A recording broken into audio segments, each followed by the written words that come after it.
Welcome to another video of Metaverse X. My name is Chirantan and let's get started. The University of Tokyo to offer courses in Metaverse. The project has been launched to address the lack of skilled personnel working on rapidly evolving technologies in Japan. Now, according to a report by their local news outlet, it states that the course will be offered to students ranging from high school to adult learners in the workforce. And the publication also stated that Metaverse study programs will not be delivered via its own dedicated faculty, but instead will operate under the university's Faculty of Engineering. Now, this is something really important. This space is evolving so rapidly that people are facing difficulty to keep up pace with it, and there are a lot of scams happening because of the unknown nature of this new space. For junior high and high school students, they will receive an introductory view of the space along with the learning about the potential roadmaps to find the work in engineering science and other related fields. They will receive the content in a mixture of online and face-to-face lessons. Meta, which is the parent company of Facebook, is going to launch world's first Metaverse Academy in France. They are going to hire 10,000 people to build that metaverse. Facebook's parent company Meta will launch the world's first Metaverse Academy in France as the company looks to establish itself in Europe. This announcement comes 8 months after Meta said it planned to hire 10,000 people in Europe to develop the metaverse and arrive as AWS, which is Amazon Web Services, report shows. The Europe risks lagging in its digital goals by 10 years if governments don't start focusing on bridging skill gaps. The new academy, which is set up to open in this academic year, will prepare students for technological demands that Metaverse will put on developers in the areas of augmented reality and virtual reality as this nascent industry evolves. The academy encourages diversity with a goal of 30% female students representation. The academy has partnered with a firm called Simplon, which is a digital training social enterprise. It will offer students courses in subjects such as immersive technology developers and support assistant technicians. These are the titles of the courses you may be offered. Here's an interesting part. The first 100 students are going to get the course for free for the first year. And Meta is also focusing on diversity. NFT Naruto Museum signs agreement with Michael Jackson Real Estate. Over a decade of his passing, Michael Jackson's popularity has endured after dominating the material world. It seems like King of Pop will be making his entry into the metaverse soon. So this NFT Naruto Art of Museum is a Japanese museum and NFT project, and there is a concept made by Michael Jackson called as Michael Jackson Wonder World Toys. And how this works, they have stated that as per the press release, Michael Jackson Wonder World of Toys is a world that Michael Jackson himself hand drew over a 10-day period in 1992. This world acts as amusement facility to liberate the world's poor children. All those social activities they are trying to do. Naruto Art of Museum will work with Jackson Family Foundation and Jackson Family Foundation Japan to release Museum DAO and Museum 3.0. So they are trying to connect all the museums all around the world, and you can visit them virtually just by getting a single pass. Holders of the toys will also be given access to Michael Jackson Wonder World Metaverse, which is scheduled to launch by next year. A lot of interesting things are happening if you just follow them, and you can just get an idea of how Metaverse is going to shape the real world. Why Mark Cuban thinks investing in this metaverse product is dumb.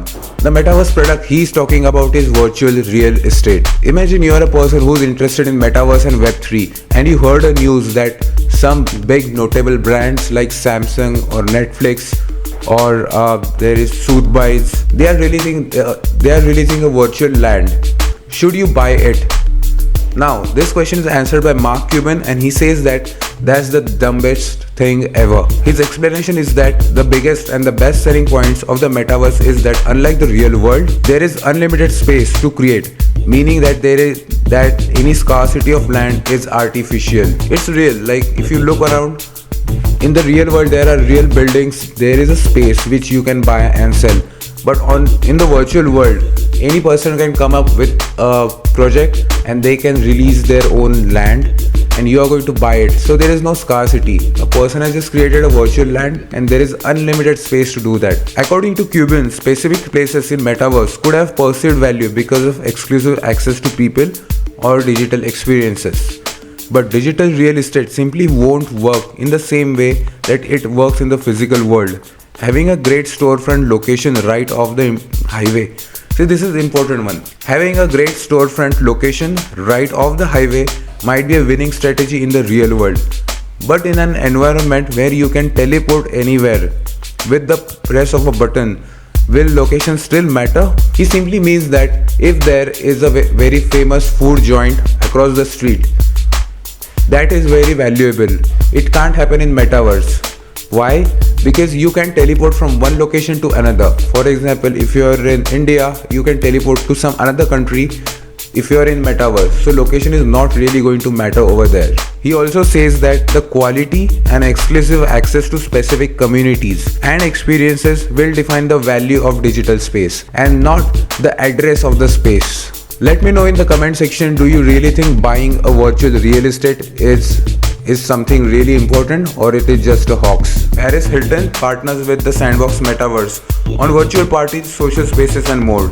She has created a Paris world named virtual spot for her fans. It states that before Hilton inked the deal with Sandbox, she had been hosting virtual events on Roblox, which is a competitive online game platform also compatible with cryptocurrencies. With Roblox, Hilton launched her first virtual reality community, Paris World, where she hosted a first annual fashion show in February 2022 and a Neo Carnival presented by Levi's in April. People who visited Paris World events virtually were able to socialize through online avatars and conduct microtransactions for digital merchandise, and she has carried out a similar deal with the Sandbox. And when asked what is Metaverse and why NFTs are key to its massive explosion, Paris Hilton said that I am beyond excited to expand Paris World further into the Metaverse. In collaboration with my amazing partner, the Sandbox, my team is dedicated to building an incredible real-life experience for my fans. She has even made a tweet over here, you can see that. So this place looks kind of a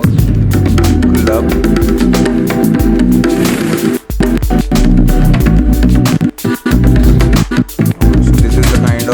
Virtual life you can expect over here, and they have shared the link where you can register for the Sandbox game. For those of you who don't know what Sandbox is a decentralized land, or I can say it a virtual land where you can just create your own space and have fun. The Sandbox provides a creative space that allows anyone to let their imagination come to life, and Paris Hilton is building a glamorous fantasy land filled with virtual parties and diverse entertainment from her universe. Like if you have some thoughts, you can create your own world into the Sandbox game.